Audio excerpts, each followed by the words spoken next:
Pemain muda PSM Makassar, Edgard Amping harus kerja keras menembus skuad utama. Pemain 19 tahun ini berposisi sebagai bek sayap kiri. Sudah 2 musim Edgard berkostum PSM tapi belum pernah menjalani debut. Pemain jebolan Akademi PSM ini diorbitkan ke skuad senior PSM pada Liga 1 2021-2022. Namun, putaran pertama kompetisi Liga 1 musim lalu, ia dipinjamkan ke klub Liga 2, Muba Babel United. Pengamat sepak bola Samsudin Batola mengatakan Edgard harus bekerja keras untuk mendapat kesempatan bermain.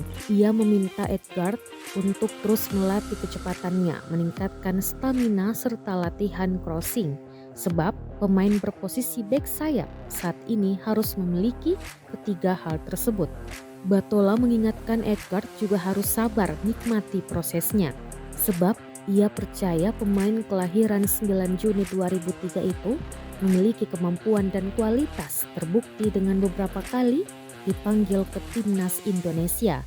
Edgard tampil cemerlang di masa peminjaman, bermain 6 laga dan berhasil cetak 1 gol. Penampilan apiknya itu membuatnya menjadi bagian PSM pada putaran kedua. Sayang, sampai liga berakhir, pemain nomor punggung 74 ini tak dimainkan. Kala bersaing dengan Yance Sayuri Abdul Rahman dan Aditya Putra Dewa. Musim ini di bawah asuhan juru taktik asal Portugal, Bernardo Tavares lagi-lagi. Edgard belum mendapat menit bermain, berbeda dengan rekan sejawatnya seperti Musaki dan Ananda Raihan yang telah memiliki menit bermain banyak. Di posisi bek sayap kiri PSM musim ini, Edgard harus bersaing dengan Apung Manan, Safrudin Tahar hingga Erwin Gutawa. Lantaran Tavares lebih menggunakan strategi 3 pemain bertahan, berbeda dengan pelatih sebelumnya yang memakai formasi 4 pemain bertahan.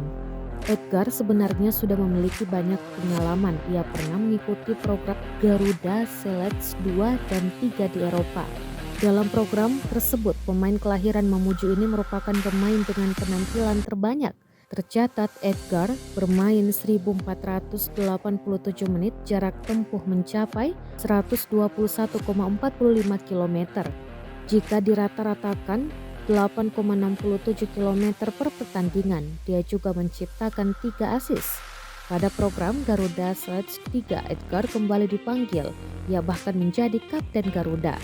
Ditambah berulang kali dipanggil perkuat timnas Indonesia U19 dan U20 di berbagai turnamen. Meski kini Edgard juga mulai tersisih dari timnas Indonesia U20. Tidak disertakan pada kualifikasi Piala AFC 2022. Terima kasih dan sudah pemusatan nonton. latihan Jangan timnas lupa like, Indonesia subscribe, U20 dan di share Turki ya. dan Spanyol.